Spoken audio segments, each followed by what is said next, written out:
Now let's talk about system, surrounding, and boundary. Specifically, throughout the chapter, we'll be talking very frequently about the system and surroundings. Right. So you should be visually very clear what is system and what is surrounding. Boundary obviously जो system और surrounding को separate करेगा वो boundary है. Boundary के बारे में बाद में बात करेंगे, पहले बात करते हैं सिस्टम के बारे में. सिस्टम क्या होता है? अगर थियोरेटिकली डिफाइन कर रहे हैं तो it's a part of universe under thermodynamic investigation. क्या मतलब हुआ इसका? सी, let's say I have taken a drop of water and I am heating it, just a drop of water, and I am heating it, and I am seeing the energy changes taking place in the drop. How much energy is required to vaporize that drop of water? So what is my system? My system is that particular drop of water, right?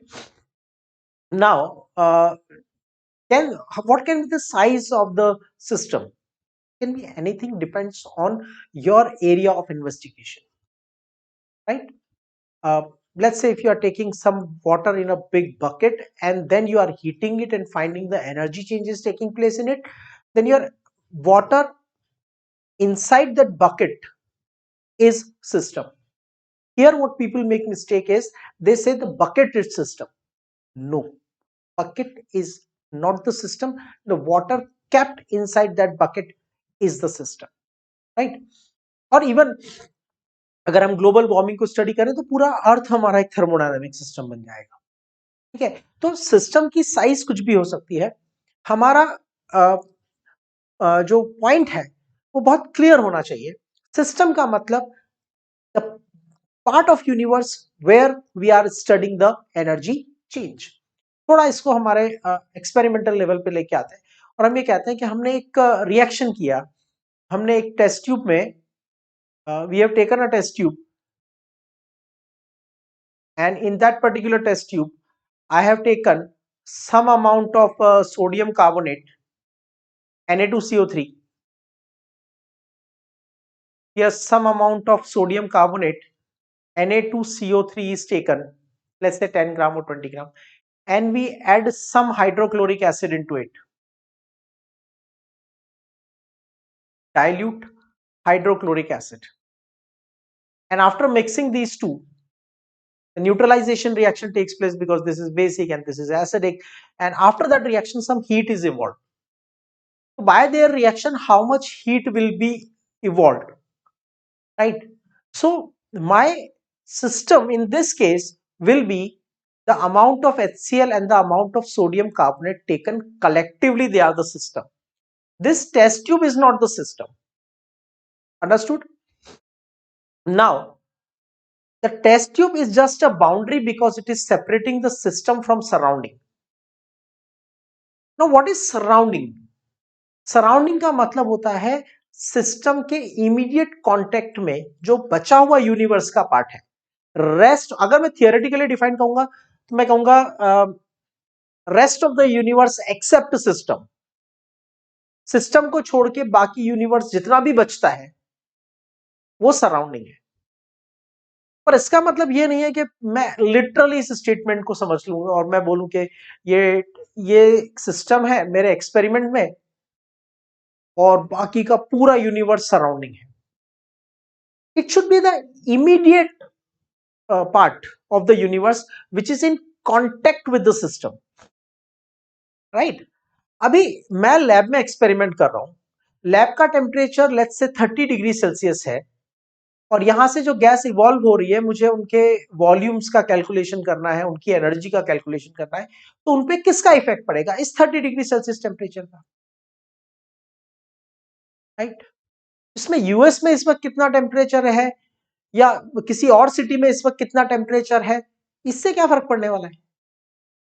ठीक है, so even room के बाहर भी कितना temperature, इससे फर्क नहीं, क्योंकि मैंने लैब का टेम्परेचर 30 डिग्री मेंटेन किया हुआ है. तो लैब का टेम्परेचर में जो भी चेंजेस होंगे, लैब की कंडीशंस में जो चेंजेस होंगे वो इस टेस्ट ट्यूब को अफेक्ट करेगा. लैब के बाहर वाला पार्ट इस टेस्ट ट्यूब की कंडीशंस को अफेक्ट नहीं करेगा. तो मैं कह सकता हूं कि टेस्ट जो सोडियम कार्बोनेट और HCl है ये सिस्टम है क्योंकि इनके ऊपर मैं एनर्जी चेंज स्टडी कर रहा हूं. और जो लैब है वो सराउंडिंग है। सिस्टम और लैब यानी इस मिक्सचर और लैब को सेपरेट करने वाला टेस्ट ट्यूब है, तो टेस्ट ट्यूब बन गई बाउंड्री। बाउंड्री दो तरह की हो सकती है, रियल और imaginary. Let's say I have taken a glass of water, glass of hot water, and I keep this glass of hot water in the room. So this water has become the system because मैं इस water के temperature को और उसकी energy change को study कर रहा हूं। तो ये water क्या बन गया? ये water बन गया system, और बचा हुआ room क्या बन गया? Surrounding। और ये glass में जो इसका तीन साइड के इसके पार्ट है, right, this is real boundary. लेकिन यहां तो कोई रियल बाउंड्री नहीं है, here we don't have real boundary. यहां जहां वाटर का सरफेस खत्म होता है वहां से रूम स्टार्ट हो जाता है। तो इसका मतलब यहां वाटर और रूम के बीच में एक इमेजिनरी बाउंड्री है। तो बाउंड्री दो तरह की हो सकती है, बाउंड्री कैन बी रियल और इमेजिनरी। फर्दर क्लासिफिकेशन, जो रियल बाउंड्री होती है उसको भी हम दो पार्ट में डिवाइड कर सकते हैं, डायथर्मिक एंड ए डायथर्मिक।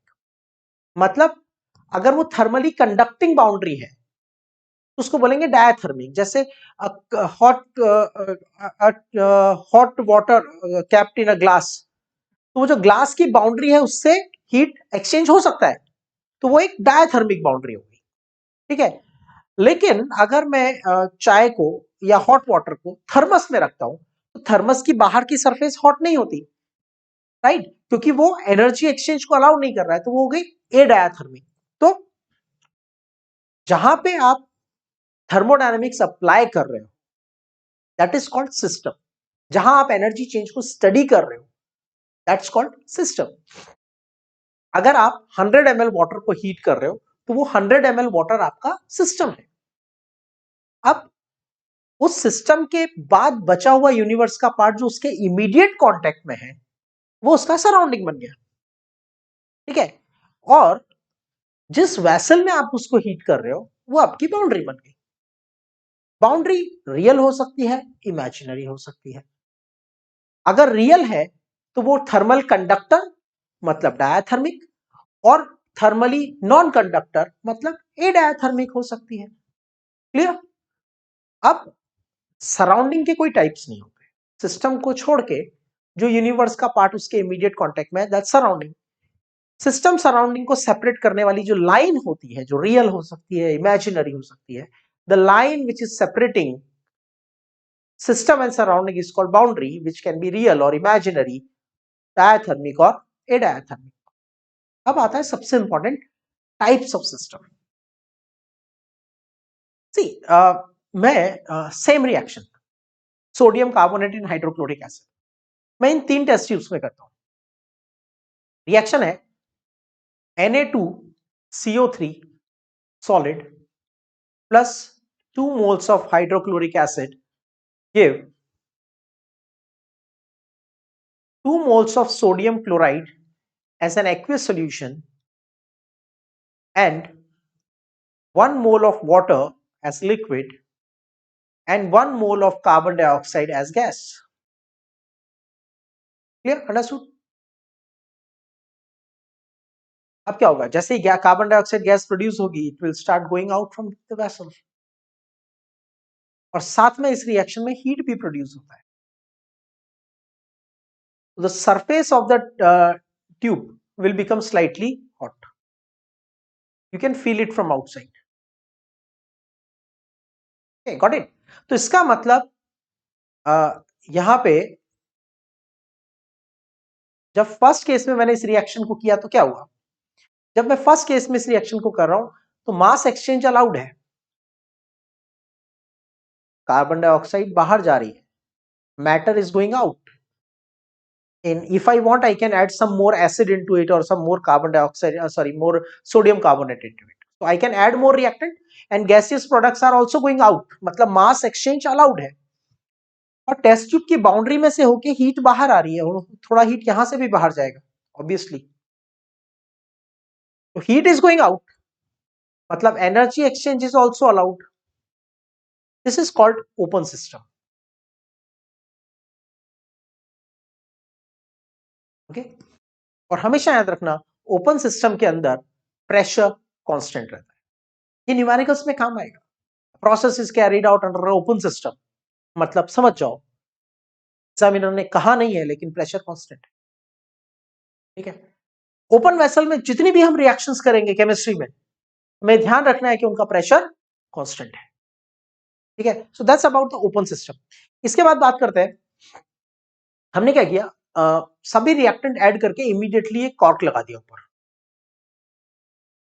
अब क्या कार्बन डाइऑक्साइड गैस बाहर जा सकती है क्या? नहीं जा सकती, तो whole carbon dioxide will collect here only.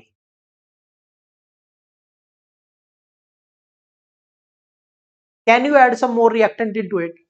It is closed, बंद कर दिया, अभी और नहीं ऐड कर सकते। Can heat go out?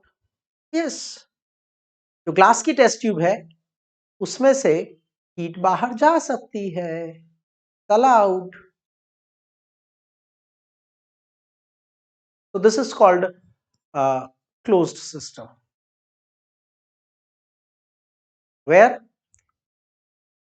mass exchange is not allowed, but energy exchange is allowed. Heat exchange allowed है, mass exchange allowed नहीं है। अब थर्ड केस में मैंने सेम रिएक्शन लिया है, कॉर्क लगा के उसे बाहर से सील कर दिया फ्रॉम ए डायथर्मिक वॉल, उसको इंसुलेट कर दिया,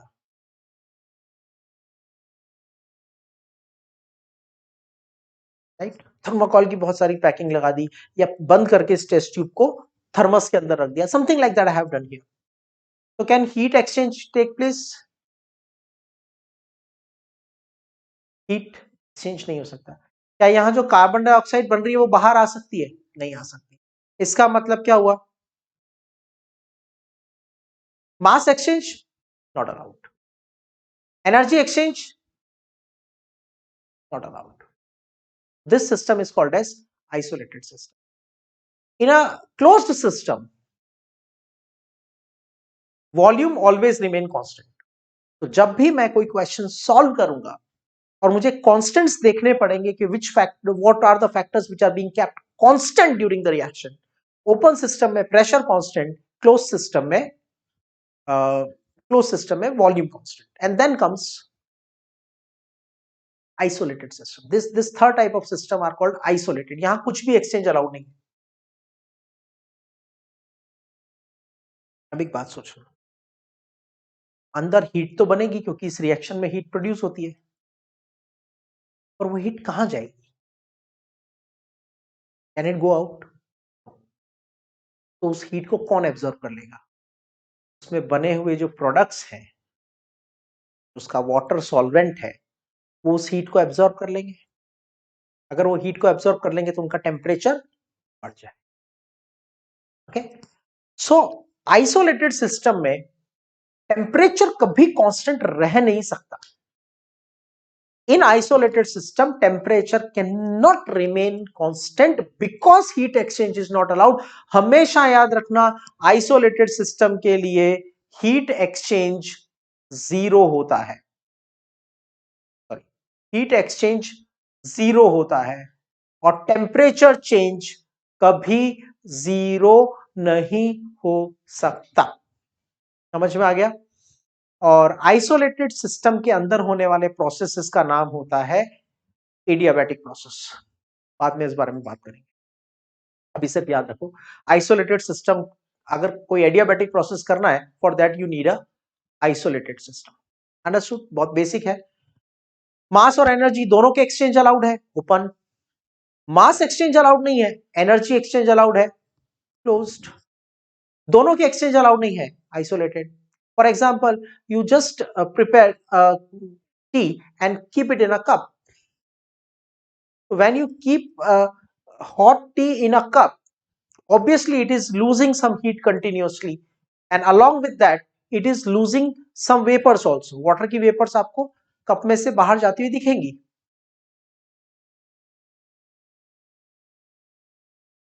तो ये आपका ओपन सिस्टम है। Now just cover it up. अब क्या वाटर वेपर्स बाहर जा पाएंगी? नहीं. Can you add more tea? No. Can you drink tea from it? No.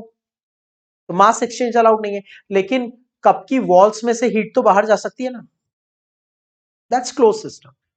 Now the same T I keep it in a thermos. Now what? Simple. Neither the vapors can go out nor the heat can go out. So that has become the isolated system.